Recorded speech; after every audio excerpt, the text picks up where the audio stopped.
There is no obstacle in front of me except me. And I just get out of my own way.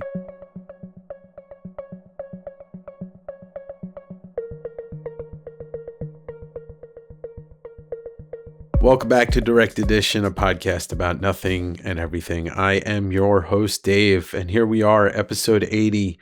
I am careening. I am racing towards the end of season 4 with such just a thankfulness and a feeling of gratitude to everybody who's been here for the ride, partially or the complete thing. And I wanted to reflect on a little bit of this season, also talk about some of the guests that I've had on, and look ahead to the future and catch up on some things. It's been a while since I've done a solo episode. I think it's been a couple of months.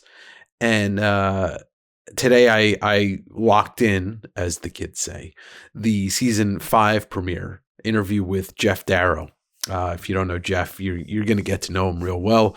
But great comic artist and creator, worked with Frank Miller and Mobius. Also, a driving force is the creative director on The Matrix. He helped design The Matrix, and I don't mean the actual program.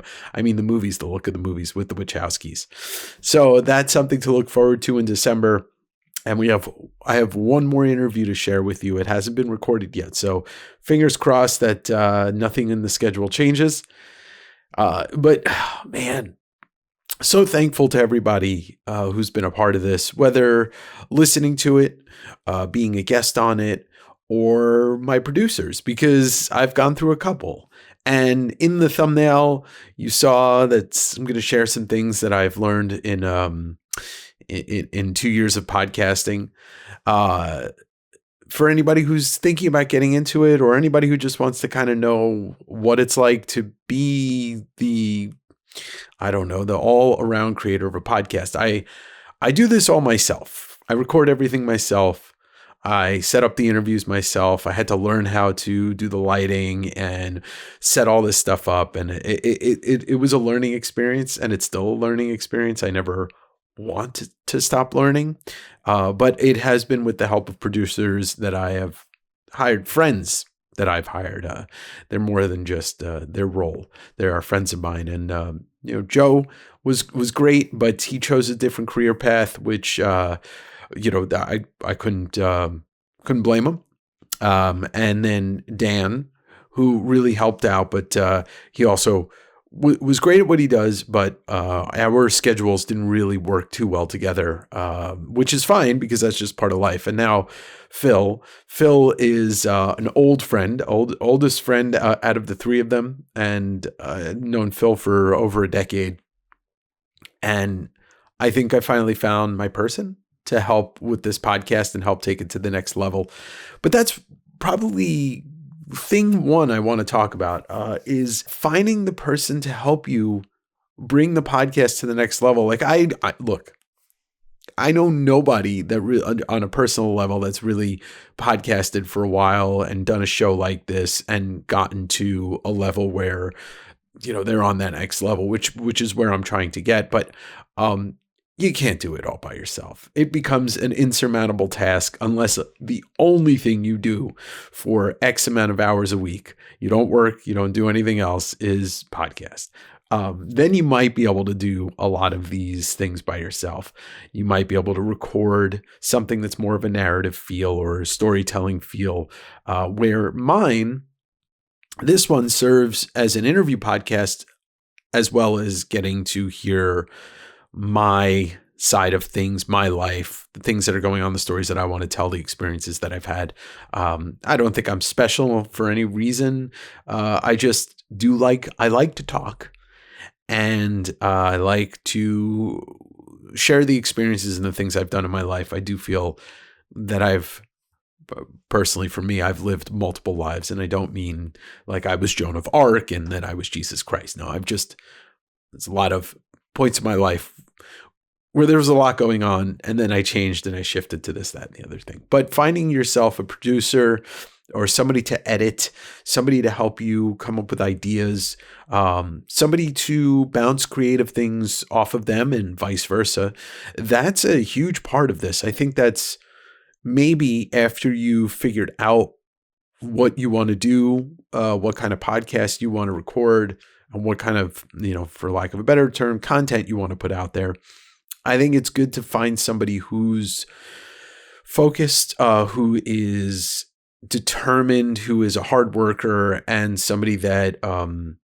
can work with you, because not everybody out there is meant to work with everybody out there. I mean, it's the same thing that can be said for friendships or relationships. Not everybody is supposed to be together. Not everybody is supposed to be friends. That's one of those things you learn as you grow up, especially the friendship part, because if you're going through partners, boyfriends, girlfriends, husbands, wives, whatever, over and over and over, I think maybe it's time to just pump the brakes completely and reassess your own life.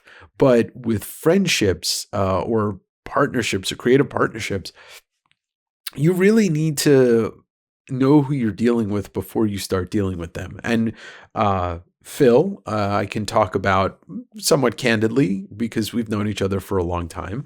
And he wasn't in a place always to do this. He's told me that.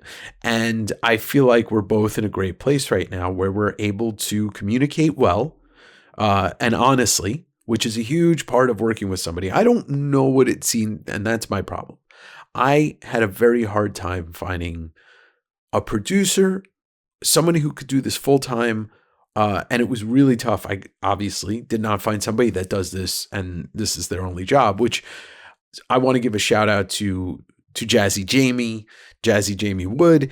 Jamie is a full-time podcast producer, and a lot of you may know who he is. He works with producing Ink Pulp. I mean, he kind of put the glue together to make Ink Pulp what it is today. He works with Mark Miller, Scotty Young. He is the comics podcast guru and the man of many hats, also for CAF Plus, Comic Art Fans, and OAX and all that.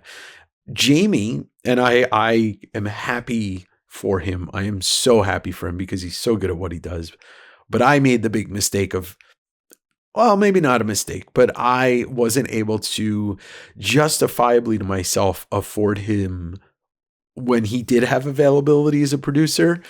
And I'm glad that he is doing so fucking well and producing all these great shows because he deserves it. But unless you find somebody like Jamie, you have to figure out a way to get a producer. And I don't know how to just cold find a producer. I'm one of those people that does recognize their people in their lives, their talents, what they do and what they're good at and what, And so I did talk to Phil before I officially hired him.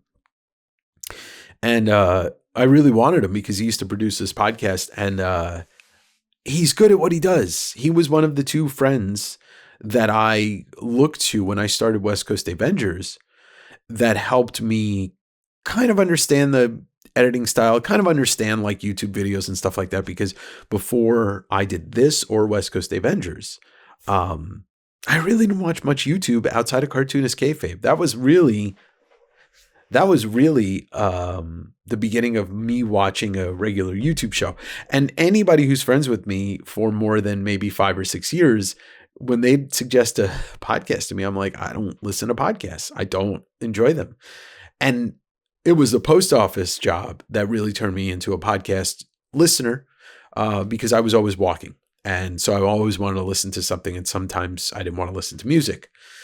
So within getting Phil as a producer, I get kind of the complete package of somebody. And you really need to look for somebody. If you're thinking about getting into podcasts and you're looking for a producer / editor, you need to find somebody that understands social media because you need to do reels. You need to do shorts. You need to be able to market your podcast unless your name's Jason Bateman or your name's fucking Joe Rogan. But if your name's Joe Rogan, probably change it. Or, like if you're Mark Maron, people who have established names in an industry, whether it's music, whether it's comedy, whatever, those people don't really need to worry about the social media game as much as Joe Blow Dave, who is nobody.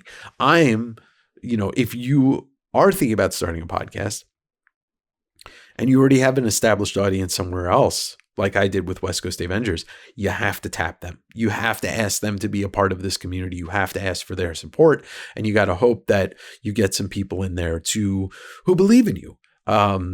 Because creating a community is tough. It took me like 4 years to really get a really strong community in West Coast Avengers, 3-4 years.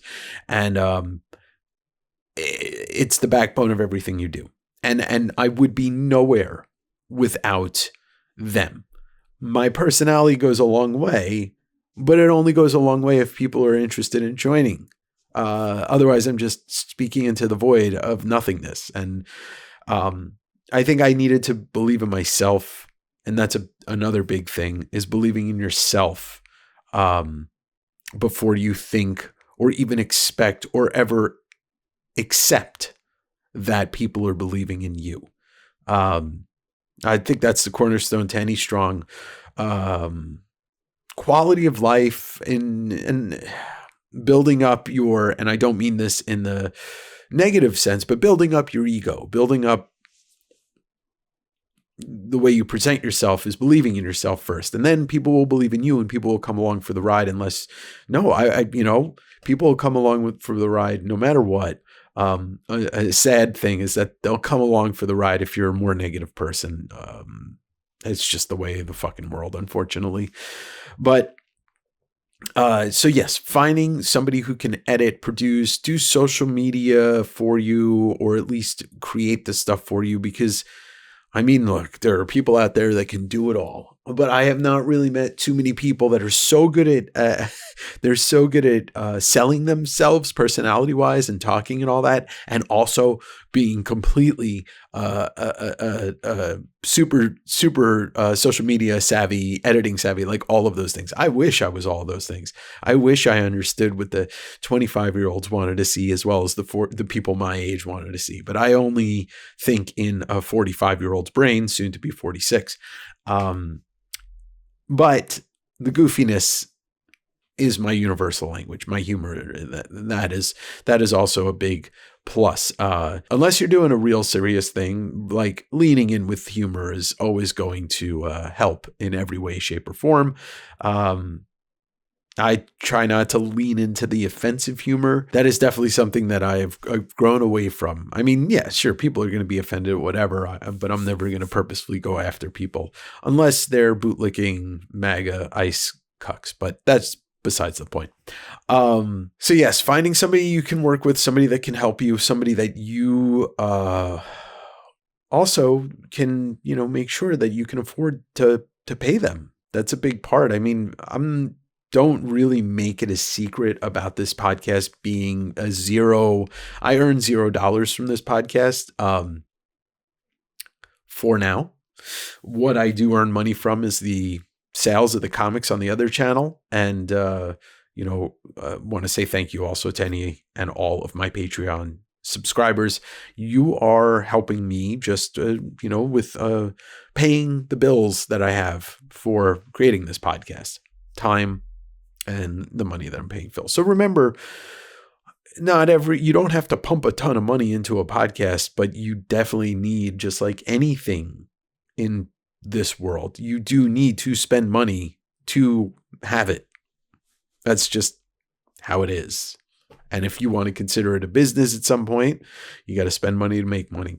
I've learned that, and I've done really responsible things on my end for West Coast Avengers. 4 years in running that business, I can count on one hand how many times I spent money that I shouldn't have spent. That's a big thing for a podcast. In the 80 episodes, I've learned, I'm still learning in sound. I'm still learning on how far the microphone should be for me, the gain, certain just ways to not raise my voice too high, and, to make sure that everything's well lit. That's something, you could watch all the videos on YouTube. You could read all the threads on Reddit. It's a trial and error thing. It's trial and error. I mean, I still have a problem with the glasses. I can change the lighting, but it's not really noticeable. And you probably wouldn't have noticed it if I didn't tell you that there's a glare on my glasses right here in the corner. Now you're not going to be able to unsee it, but that's okay. That's okay. We need a little light in our eyes in dark times. So doing the trial and error thing, I recorded a couple of podcasts that sounded like shit. Luckily, none of them were interviews, but even the interviews that got messed up the last season, I had a couple where the microphone clearly was not being picked up, and it just didn't sound that good. But you got to fix that in post. You know what, Phil? Add a big echo in post right now, just when me going, hello. Okay. So, and remember, one of the biggest things when you're working with somebody who's editing for you is having an idea, a forward-thinking idea of how and what they can do and what they can't do and what you want your podcast to look like or sound like or edits to be in there. It really does harp on communication. So that's that. One of the things that I've really learned about getting people on the show, there's no reason to stop asking somebody or stop pitching until you get a straight out no. The way that the podcast sphere and everything's gotten very podcast heavy in the last 5 years means that people are getting interview requests all the time. Emails aren't getting seen. Assistants aren't being overloaded with that, and they'll ignore stuff, or they'll just plain out miss it, or they'll read the email. Something will happen and they'll forget about it 30 seconds later. I've had countless numbers of emails to publicists, and the only one that I ever accept, the only ones I ever accept are yes or no. And the no, I haven't really had too many flat out no's. They're very, unfortunately their schedule's full, sorry, maybe next time, or they're booked solid, like Michael Giacchino. I think it's Giacchino. He's the composer / director / writer. He did the music. He came onto the scene, and Lost was the first thing I noticed. He did all of J.J. Abrams stuff, and then he went on to Marvel, and he directed the Werewolf by Night movie. He did the score for Fantastic Four, amongst other movies. He's an extremely talented human being. And I finally got through to his assistant very recently, maybe like 2 months ago, or manager, somebody like that. And she said, unfortunately right now is not a good time. He is pretty much locked away writing 2 different scores right now. And will be for the rest of the year. And I said, okay, I'll reach back at the end of the year and maybe we could set something up for next year, which I think in the Hollywood kind of sphere, unless there's a press junket promoting something, I think you have to book those kinds of interviews well in advance, which is fine. I've got all the time in the world, and I'll be pitching people as many as I can because I really am interested in having conversations with people. And so in that, pitching is its own fucking time suck. I mean, you are going to spend tons and tons of time pitching. And if you're doing a podcast where you're writing something or you're doing research, then your time is spent doing that, and you're recording episodes after you're done doing your research. One of the people that I talk to a lot about that is Chris Pierce, Comic Tropes. I mean, he doesn't do a podcast as much as he has his YouTube show, and he will spend weeks researching and then days, weeks editing an episode that may only be 18 minutes long, but they are comprehensive and they are very well thought out and well researched. For me, because it's not my thing. I don't have any interest in doing that kind of research. My research goes into getting prepped for a conversation. And for example, the Jeff Darrow episode, which I recorded today, I rewatched most of the episodes where he was on Cartoonist Kayfabe. I watched Chris Pierce's interview with him. I watched Chris's episode on him. But because this is somebody that I'm interested, I was just reinforcing some of the things I already knew, learning some stuff, hearing the questions that were asked, and figuring out, okay, well, nobody talked to him about this, so let's, talk to him. Let me talk to him about this. One of those prime examples is I asked him about Andrew Vax, who was a writer, who was an FBI investigator, and he was Jeff's friend and mentor, and they worked together. And Jeff really never got to talk about him in too many interviews, or at least any in the YouTube era. And I could tell that Jeff was very happy to talk to me about him.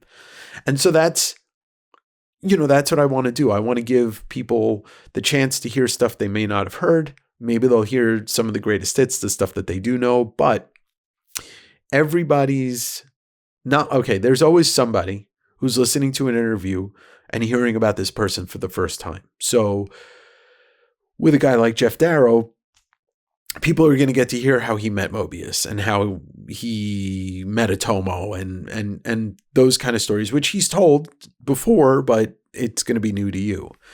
And the other thing about doing interviews for me, I don't know what anybody else's process is like, but my process is I get really anxious. I lose sleep over how it's going to go.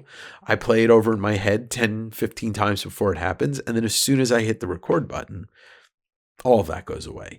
And I think my anxiety that I deal with helps me prep for an interview in the best way possible. And then I just have a conversation. I don't even consider it an interview. I think some people, I have to structure it a little bit more.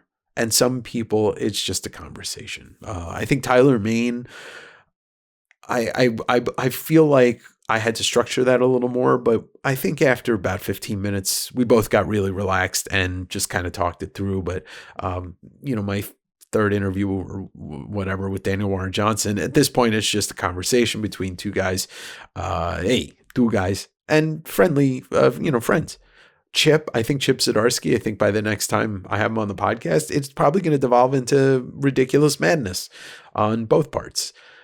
That's my goal for this. My goal for my interviews, and you should set goals for yourself. That's a big part of starting a podcast and running a podcast, is like setting goals.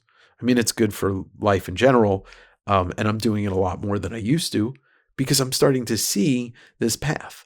But my goal is to just bring these chats to people and have people feel like, oh, this is just a very relaxed, calm, and comfortable environment.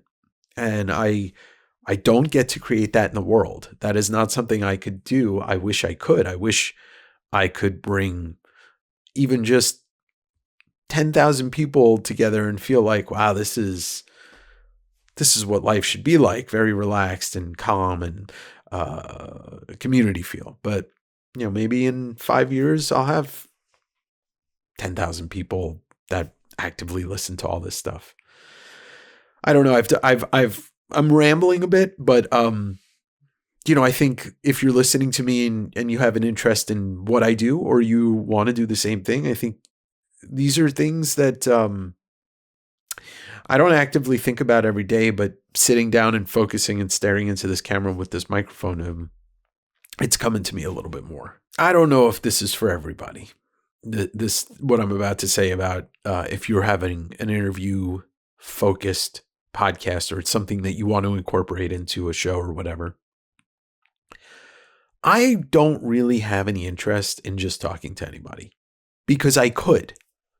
Now, it would be absolutely so easy. I am a natural conversationalist. I love verbally being around people, communicating with people. Like, I'm not shy. But I often say to people, they're like, oh, you should have this person, or you should have this person. I get it. Like, you're saying like, oh, I would love to hear you talk to this. I don't want to waste anybody's time. I don't want to fake it. I don't want to fake being interested. Now, I could, like I said, I could probably find something, interesting, a topic to talk to anybody about, as long as I have something to say about it. But I want to be interested in the person. I want to pour the gasoline out, and I want to light the match and let the person be the flames. I'm not saying I want them to burn. You sure about that? But I want to get out of the way and let them do their thing. And for me to want to do that, I have to be interested in this person and what they have to say. I cannot obviously control if somebody is boring or not. I myself can control myself, and that's it. But to have somebody on and sit and do research, read their work, watch their movies, listen to their albums, there's got to be a level of interest for me in it to give you something that I find to be interesting. I often think, and if anybody's listening to this that does interviews themselves, it's kind of mind-blowing that I get to sit in my office, which is in my house, and have private conversations with people I admire that are in the arts and the music, whatever it is. And until I unleash it to the public, I've just had a private conversation with that person. And I do get to definitely take advantage of it after I finish recording with the person. I usually chat for a little bit. I try to, break the ice if I don't know the person when we first start, before we record, but afterwards I get to ask questions that I'm like, this is off the record or whatever. And I'm not going to talk about specific things, but I've had conversation with artists about their original art collection. I've asked them if, they would ever sell anything that privately. And, me and Matt Fraction shared a lot of, when I had him on, we shared a bunch of, we talked some socio-political stuff, stuff that we're both passionate about because we live not too far from each other. It's kind of stuff like that. Felipe Smith, I think we recorded for over 2 hours, but I think we talked for close to 3 because when the cameras were stopped, we just chatted. And it's mind-blowing to me that I've created a position that I can do this. So think about that. If you're interested in getting into it, like, that's another byproduct of interviews, is like, not forming personal relationships, but having a personal conversation with somebody after. It's not guaranteed that you're going to do it, but it's definitely, once you get somebody talking, artists, that's the other thing, is a little sneaky thing. If you really want to have an interview podcast, do it with artists, because whether it's an illustrator, comic book illustrator, a writer, a musician, maybe not filmmakers, but probably, like, if they're comfortable, a lot of these artistic positions of these careers these people choose are solitary things. My job's pretty solitary, but I do get out a little bit when I feel like it. So I'm not chained to this desk. So there's just so many different pluses to it. There's so many different joys about it. I think the hardest thing is doing episodes like this, because I'm trying to make sure, I'm trying to refine my craft. I'm trying to stay focused. And that is one of the hardest things for somebody like me personally, because I could sit here and I could fucking talk for an hour and a half. And this is just random notes of stuff that I've written in the last couple of weeks that I thought maybe would be good topics to talk about. But I can stay focused. It's just, I can ramble. I can ramble better than almost anybody even your grandma Trudy. Yeah. Or your weird uncle Joey, who, he listens to way too much, Fox News. So those are just a couple of things that come off the top of my head about doing this. And I think it's good to set work boundaries for yourself. I didn't know I was going to do seasons until I hit that 17th episode of the podcast, where I'm like, man, this is tough to keep doing this every week. But now we're cutting the season. This season's going to be 21 episodes because it's my fucking podcast. I can do what I want. And I'm going to take 3 weeks off. I'm going to be in Japan, or I'm going to record some stuff beforehand so that I can get a nice workflow going. But this season, thanks to my hard work and Phil coming on board, it was kind of easier to to know that I was in good hands once I was done recording, and once again, thank you, Phil, and to know that it was going to get done. And so it was easy for me to just set all of these recording dates and be like, cool, once it's done, once I have this interview done, it's just going to go into a folder and he's going to take care of it. And so I built up a nice cache. So that's something that you need to do. Unless you are, once again, one of these celebrities or these personalities that has a built-in, you already have 3 producers and you've got an editor and you've got this, that, and the other person. Yeah, I'm sure it becomes a lot easier. You just go into the studio, you sit down, and you're like, Conan O'Brien needs a friend. Ugh. I fucking love Conan O'Brien. Conan, come on the podcast. And then the other goals that I'm setting for myself is the guests. I have been chipping away at the comic stuff. It is, once again, 4 seasons in. I'm going to remind everybody, this is not a comics only podcast. I have other interests and I want to interview people in those fields, and it's just a little more work, but you all, my audience, has really helped and it's been growing. And once that's kind of the key to getting other guests too, is just, you got to show that your audience is growing and there's more people. I still think that I can out-conversationalize a lot of people that do interview podcasts and do it differently, but that's me being very confident in myself, and it's a confidence that grew with this podcast. So I think that's other huge thing, and one of those things that I'll keep talking about is the confidence level. You got to have confidence in yourself. You got to believe in yourself, because nobody else will. Nobody else is going to come and do the thing for you unless you're doing it. So, this isn't like a self-help podcast. This isn't one of those things, but I just wanted to talk about that because honestly, I'll be 46 just after you hear this. 4 years ago, I set myself on this path, which started with the other YouTube channel, West Coast Davengers. It started with selling comics and that part of it. But I knew there was always going to be more. And I would often think about, like, what does this look like in 4 years? What does my life look like? What are the things I want to accomplish look like? Do I have anything I want to accomplish, or am I just doing this? And it comes to me, and I don't know how it comes to you in your life, but it comes to me for lack of a better term, like little visions, little daydreams of me thinking like, yeah, I could do this. When I started the West Coast Davengers thing and I interviewed Bob Hall, and then right after that was Mark Wade, those were my first 2 real interviews that weren't friends. I had Wayshak on, I had Benitez on, I had Dave Correa on.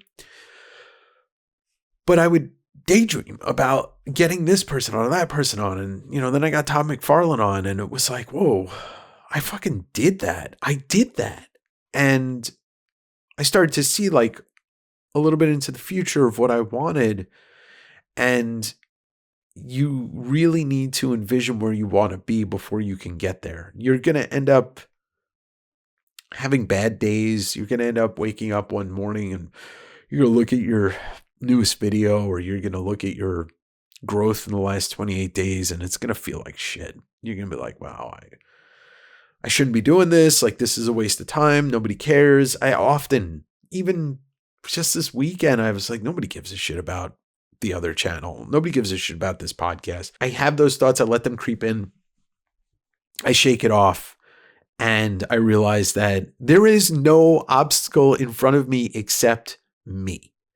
And I just get out of my own way and keep doing what I'm doing. And I don't really like it when people say, oh, if you work hard at something, it'll eventually pay off. Because there's more than just the work. It's the believing in the work. It's the believing in yourself. It's the believing that the one asshole who comments on the video does not represent the 99.9% of the other people that didn't say that, or the people that said positive stuff, or the people that just hit the like button or watched, or the message that you get, or the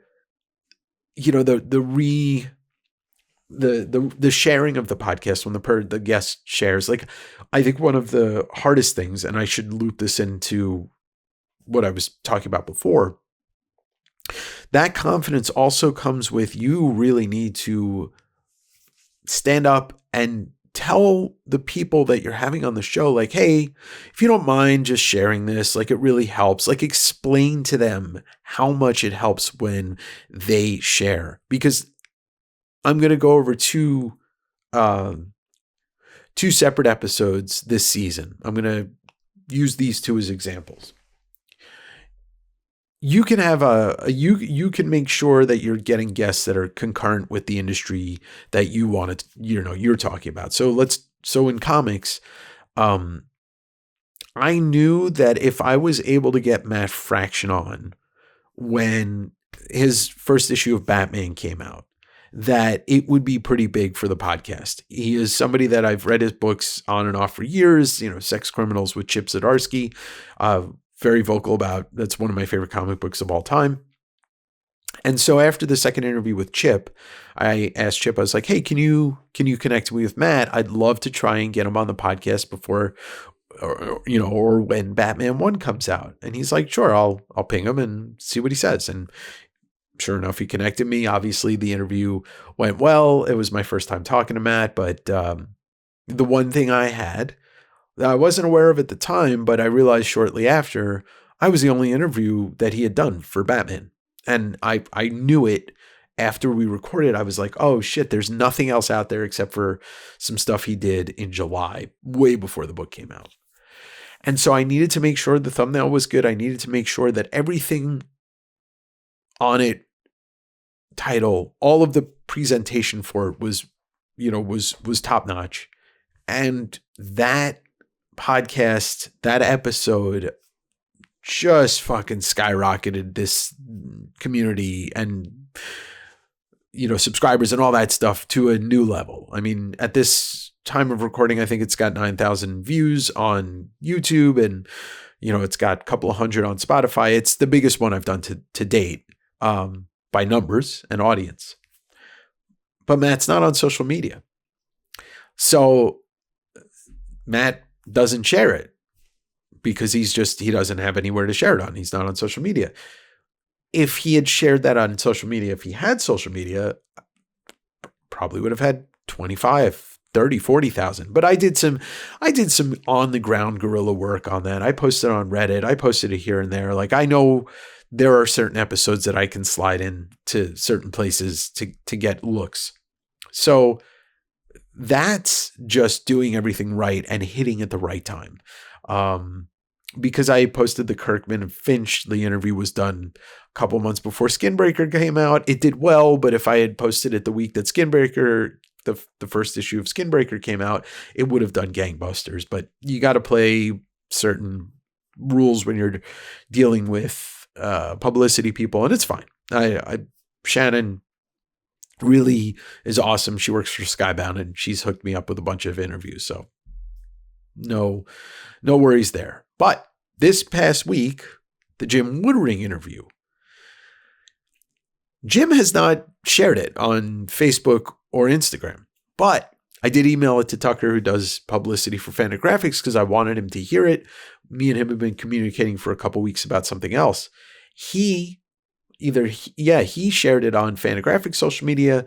I shared it in a couple places, and it's doing gangbusters because people who know Jim Woodring haven't heard from him in a while. And that's also like a big thing, like getting people, getting guests on that maybe don't have a lot of interviews out there is a really important thing for not just your brand, their brand, and also fans. The Stan Sakai interview, which admittedly on West Coast Davengers didn't do as well as I wanted to, but over the last couple months, it's just gained more and more traction because there's not a lot of interviews out there with Stan and not a lot of good ones to boot. So there's a huge factor in timing, especially when you're talking about an industry like music or comics that does not really have built-in mainstream media coverage. Like music does to a point, but not really anymore. unless your name's Taylor Swift, right?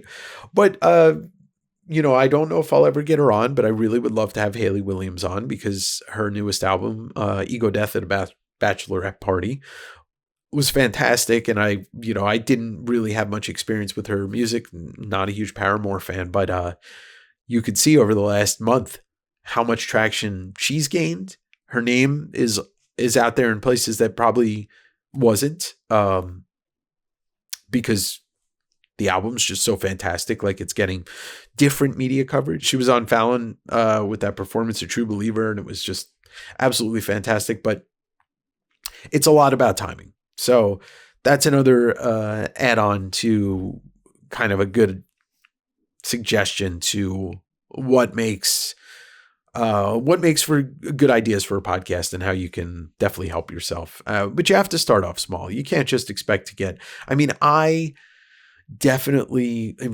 always shooting above my weight class, or whatever the phrase is I'm just trying to get guests that I admire that are probably way out of my league, but you never know. You really never know. One of the first big confidence boosters for me was I emailed Trent Reznor's manager out of nowhere and tried to get him on the podcast before Nine Inch Nails went on the tour this year. It didn't happen, clearly, but I got to try. Otherwise, I'll never know. And the answer is always going to be no if you never ask. So there are some tropes that are, those kind of like sayings that we say that I do believe in, but the, like, oh, if you work hard, you'll always succeed. No, it takes a little more than just hard work. It takes some creativeness. It takes consistency. That's also a huge thing. And I need to keep myself accountable to this podcast by being consistent, by always doing this and recording, even if I'm not really in the mood for it, because it's funny. Once I turn this stuff on and I set it up, hey, I've been talking for 45 minutes and none of these notes have actually really been part of this show. So I just, there was a little insight to what I do, my process, and also some tips to help you get started if you're thinking about doing it. I think the one thing that I could probably do better, that's kind of a little out of my comfort zone, is to align myself with other podcasters, or maybe have other podcasters on. But it's tough for me because I don't know, there's just a block in there. Like, it's not really my interest is to interview other podcasters. I like talking to them though. So it's like, maybe that is what I need to do. I need to just think about it as a conversation, talking, and not like having them as a guest is not the main focus. It's like having somebody to talk to on this podcast. But I don't know when it's coming out, but it'll come out after you hear this. I was a guest on the Dollar Bin Bandits podcast. Michael Farah was kind enough to invite me on, interviewed me. They have 3 hosts, but Michael was the one who invited me on and interviewed me. And it was great. I got to be asked questions that I never get asked. Because, and this is, I don't take offense to this if you're listening and I've been on your show before, but there's a difference between having somebody on your show as a guest and actually having a podcast invite you on to interview you. And that felt real good, like really good. And I cannot wait to hear it because it's not real until it's out in my head, and I'm excited to share that with everybody. But Dollar Bin Bandits been around for, I think, almost, they're in their 5th year. Early on when I started the West Coast Davengers, I wanted to listen to other interviews to see how people other than Ed and Jim talk to comic artists and writers. And I listened to the Sankiewicz interview on Dollar Bin Bandits. I was like, oh, these guys, I like this one. This is a good podcast. So, yeah, that's just something that I was really happy about. But that's another thing to keep in mind. When you're starting your own podcast, you're doing that kind of thing, it's always good to align yourself with other podcasters. I don't know any of them personally except for Botter. But Botter does Shortbox podcast, but then there's David Harper on Sketched, and then Oblivion Bar podcast. Like, those guys are all good. They really hosts some great shows and stuff. And obviously I talked about Chris Pierce, but, I'm trying to get, like, I reached out to try and get Sean, I can't remember his last name, from Hot Ones. I heard back from his PR person, but it was no, he's too busy. There's some bigger podcast people I'd love to interview because they're inspirations to me. So that's really what this podcast serves, is like, oh, I'm a fan of this person. Yeah, I'd love to have him on. So that's what I have for you on that subject, which, it was plenty of me ranting, but I'm not done. No, I'm not done. I wanted to give like a really nice chunky episode today because this will be the last time you'll hear me talking to you without a guest for probably a while. Maybe I'll do a solo episode in Japan, but I'm going to be there with Jim Mafood, with Dave Crossland. I'll be staying down the block from where Sean, Japan Book Hunter, lives. So it's probably the next couple direct edition episodes are going to be with other people. It's going to be interesting. I'm so fucking excited to go back to Japan and experience it. Especially this may be the last real comfortably cheap trip of Japan, because they just elected a right wing, I don't want to call her a Trump wannabe, but all these conservative idiots are just doing what they're doing because the world is headed that way because of Trump and because of people like him and Putin and, Boris, which obviously he's been gone, but I'm not going to get into it because it's just not worth feeling. It's 10:30 at night here. And, I don't want to think about the bad shit that's going on right now in this country and the world. I want to think about the good stuff.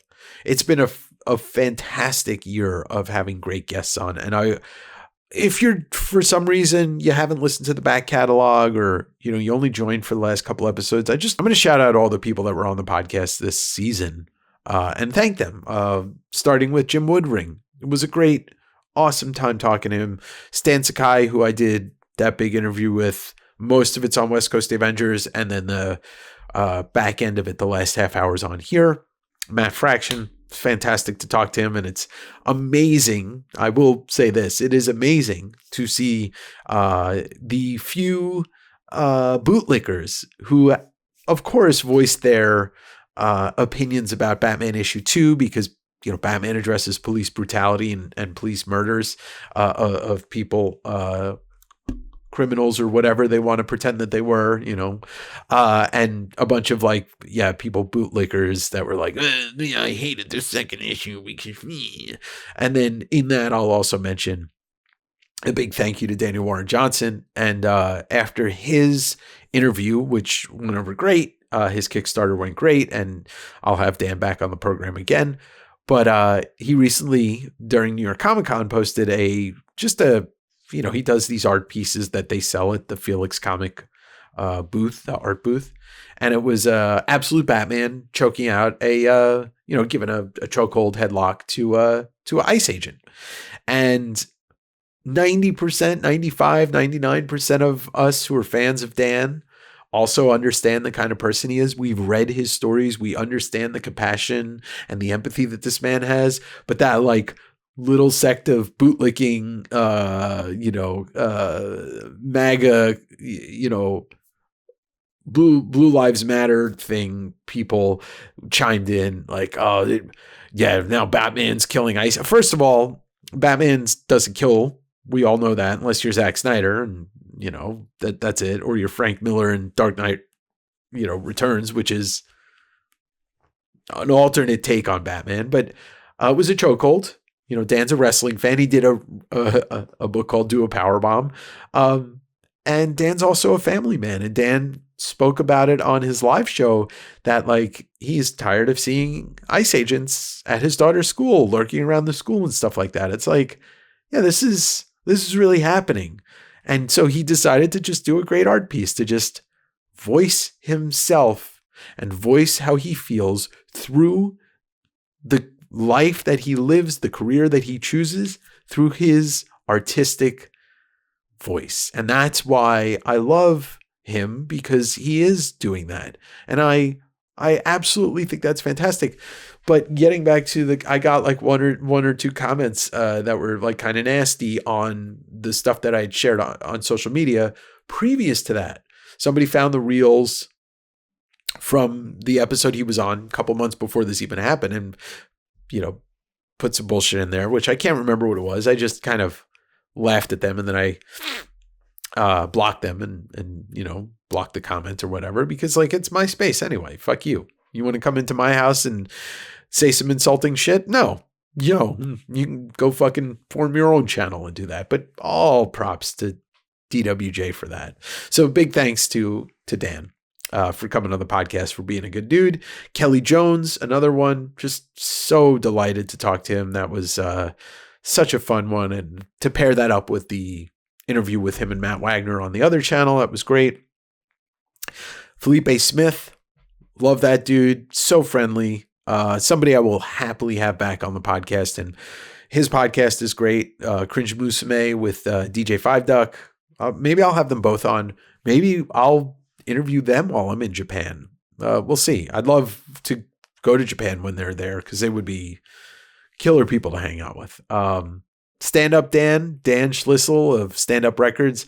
We will be doing one again because I had a lot of technical difficulties on my end. So the interview was very start, stop for me, but I got to see Dan in Pittsburgh for the Eddie P Con, and it was awesome hanging out with him. We got dinner together the first night I was there. It was one of those moments where, yes, we're friends. He buys books for me. We met once before, but after having him on the podcast and sitting and hanging out with him and having dinner with him, it felt like an accomplishment of like, oh, I'm doing the thing where this person's been a guest on my show and now we're having dinner. That's kind of awesome to me, like that friendship. Tyler Main, awesome to speak to him. That was fun. That was actually a lot of fun. He's somebody that, I watched him in X-Men when that came out, which I was, 20 or 21 when that movie came out. It was really cool getting to have him on the show and talk about wrestling and acting and comics. So, and also a mutual admiration for Jaws. Jimmy Jams, Jim Food, that, what can I say about the man that I haven't said already? And, good dude, good friend. And, another one. It's mind blowing that I didn't know him 2 years ago, and we're going to Japan together in like 2.5 weeks. Eric Larson, always appreciate talking to Eric. Eric did not like the thumbnail that I did, so I changed it, but that's okay. I've interviewed him 3 times, and I don't think that's going to be the last time. Let's just say that. And to my friend Johnny Phillip, who I've known for over a decade, it was so delightful to talk to him on the podcast and talk about sobriety. We are both sober with over combined 20 years of sobriety. So, and we get to talk music, and it's somebody that I've always loved talking to about music. David Finch and Robert Kirkman, fucking delight. Too short. I need more time with both of them. So expect to see them both on the podcast again, maybe together, maybe separate. I need like a good hour and a half with Kirkman, because Walking Dead, Invincible, Skinbreaker, all this stuff that he's done, like, and David Finch. Anyway, that was awesome. John Wayshak, somebody I had early on Davengers, and like, I didn't really know how to talk to people in the recording space, like all this, but it was so much fun talking to Wayshak, and to see his star rise, to see more people looking at his work, buying his work, buying his art, reading the comics, like it makes me really, really happy. I've always appreciated him as a person, and I've always appreciated his art extremely to the highest level. So if you're not reading Cul-de-sac, yeah, you should. Who else did I have on? Oh, Alice Darrow. I opened up the season with Alice. Alice is the daughter of Jeff Darrow, who is going to open up season 5. She released her first comic this year, Tramps of the Apocalypse.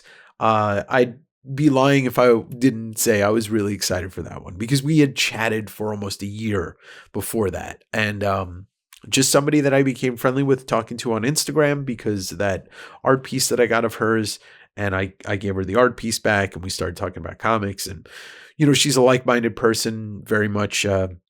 She's an Antifa terrorist, right? Just like me. And yeah, it was a delight to have her on. And I really hope she gets to do more issues of Tramps. I will be in LA in a week. And I'm going to meet her because she's doing a small comics festival while I'm out there. There's 2 comics festivals while I'm out there in the same day. I'm hoping this LA trip is going to, it definitely will. This LA trip is going to yield some podcast guests. I know that. And finally, the last guest that I want to thank, somebody who I've had on twice, Chip Zdarsky, one of my favorite people in general, one of my favorite comic creators, just a gem of a human to talk to, and somebody that I plan on having on, like I said with him, every year until I am no longer talking. Let's just say that. Or he's no longer doing comics. But I think a Chip check-in once a year is much needed. It's kind of like going to the doctor, except he probably won't ask you to cough while he holds your balls. He wrote Sex Criminals, so I don't know. So yes, I know that was a little bit of a recap of all of, it was a cheap 20-minute fill-in, but I felt like doing it. I'm very honored to have these people on, to have them also very much compliment and say thank you and tell me that they had a good time. I have one more guest coming up. I really, really hope that this goes through and there's no cancellation, but it's Mark Silvestri. And you'll learn more about Mark Silvestri if you're not familiar with him next week. But I'll leave it at that for the guests. I want to say a big thank you to you. That's right, you. You know who I'm talking about, you. The people that have been keeping me going with this. And I mean just giving me words of encouragement, telling me that they listen to this on their commute, or, they're playing catch up and they love this interview or they love that interview. I still deal with the imposter syndrome and thinking that like this is just me fucking self-flagellating, like just doing this thing that nobody really likes. But I shouldn't think like that. I should have the confidence that I talked about before. So thank you to you for being a part of this. Thank you to you for encouraging me to do this and to keep doing this and to let me know that there is merit, that you're finding positive experience with this. Would be very easy to make a podcast where I just bitch and complain and negativity and just ride that wave, which sure, sometimes I do. Sometimes I really want to do that, but it would be way too easy to do that on a regular basis. I'd be just like the rest of these fucking assholes that are bringing us down. And I don't want to be. I want to uplift. I want to bring your day up. I want to bring my day up. So thank you for that. Before we do get going on this penultimate, that word, penultimate episode of season 4, I'm going to ask you, please, from the bottom of my heart, can you please rate and review the podcast on whatever platform you're listening to it on? Yeah. Okay, no, I won't sing anymore. But yeah, if you're watching on YouTube, like, comment, and subscribe. If you're not, hit the bell so you're notified every time I drop an episode, which is Monday morning. I don't think I'll ever do a live stream on this channel, but hey, you never know. And if you're listening to it on Spotify, you can scroll up to the top and you can rate it with a star review. You can comment. You can rate it on Apple. You can leave a word review on Apple. I really appreciate it. Anywhere else you're listening to it. Also, if you are listening to it on one platform and you're like, hey, Dave, why aren't you on this platform? Please let me know. I don't know where I'm not because I don't know what I don't know. And that'll be all I've got for you today. I do have a Patreon. $5 a month gets you extra episodes of this, extra episodes of West Coast Davengers, exclusive sale of stuff over there if you're into that. $5 a month.